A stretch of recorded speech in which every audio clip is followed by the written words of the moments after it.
I want to talk about risk and blinders, and maybe they're connected and maybe they're not. But you seem like a really intelligent person from a psychology standpoint to a business standpoint, so I figured it's worth asking. Yeah. So a short story here is I've been with my wife for 10 years, and her dad is a UPS semi-truck driver.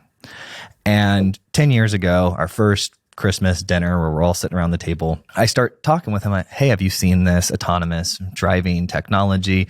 He explained to me all the reasons why it would never be possible for a semi-truck to be driven by a computer, and the art of it, and the craft of it, and all the little things you have to know. And I tried to explain, well, yeah, computers can sort of keep a lot more in memory when they're decision making than humans can. And so then a year or two goes by, the technology gets incrementally better, and then we see this documentary come out where they're actually showing videos of these semi-truck drivers driving in obstacle courses. They're showing them to other semi-truck drivers. It was an Amazon documentary, like low budget type movie.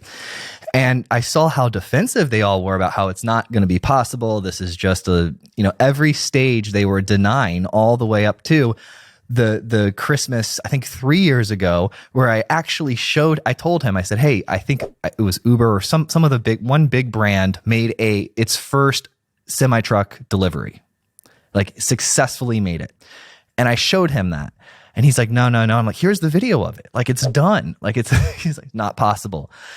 What is it about people? Because I see this happening with technologists too. Oh, they see Google or GitHub Copilot. I don't know if you've explored that a lot, but it's a assistive auto completion tool for writing software.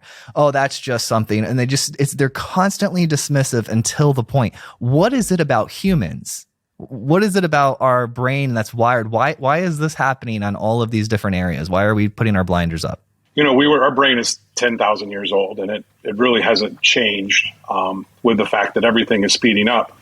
But we're actually able to filter through so much information subconsciously. But our conscious mind is only to hold just a few thoughts comparatively, like 30,000 times less. So, as we talk, we're kind of seeing the world in a much different way in our subconscious mind than what we actually bring to our own attention.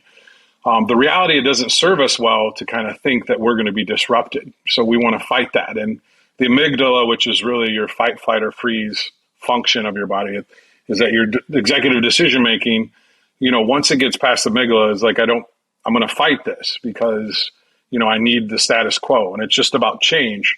Very few people are agile and adaptive to kind of change to the future, to really see where, the industry is going or where their job is going.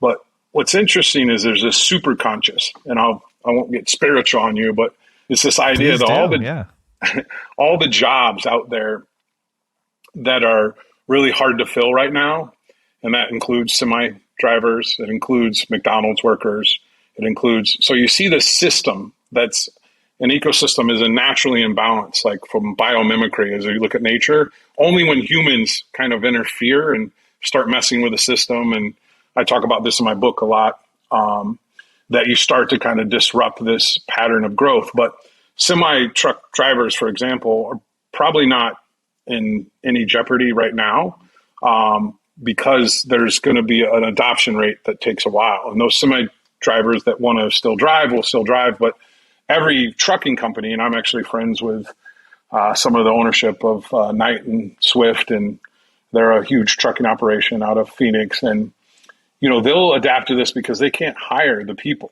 The same with McDonald's is kiosk, because now we have a McDonald's fully functioning kiosk, autonomous, because they're not able to hire those people. So we see this system that we're naturally solving problems, and we have through history. And now that we have all these accelerating technologies, we're able to solve problems faster. Well, problems are coming faster at us.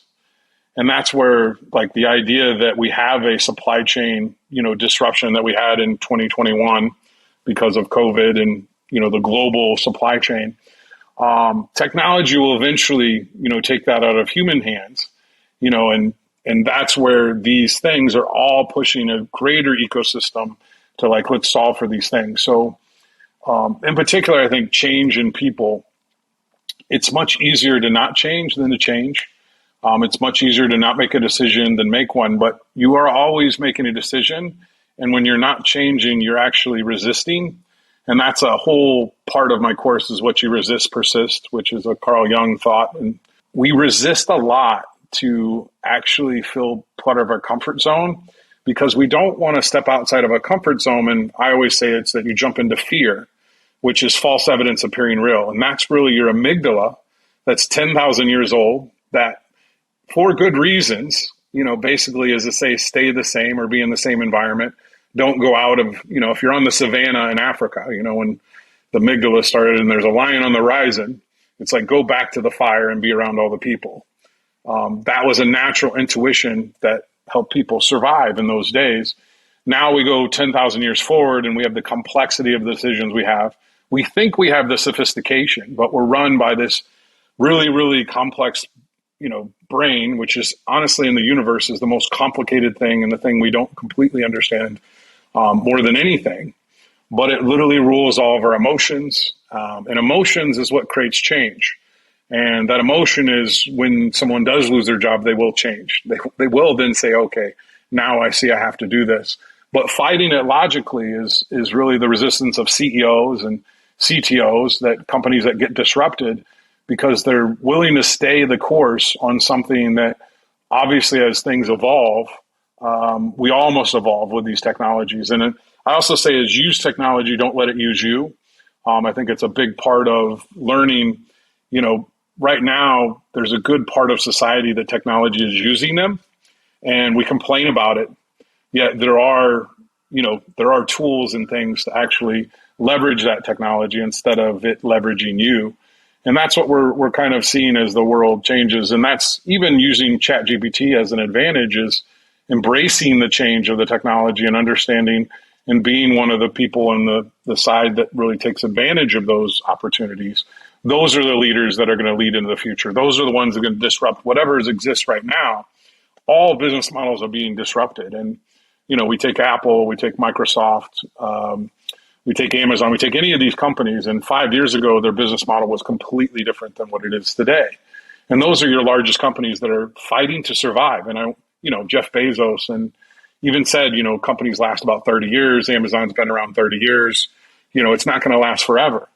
And I think that's some of these companies have stockpiles of cash to, acquire the new technology or the new thing, like Facebook bought Instagram and WhatsApp and investing in the metaverse, whether that ever pays off or not. It's really seeing the next model and getting to it. But it doesn't mean that that change, that the whole organization is adapting. And that's part of also this flux of, what I'll say a contraction in the tech industry is to understand that it has to change to survive. And I think these biggest companies realize that because they watch all the other companies kind of come and go, with their growth.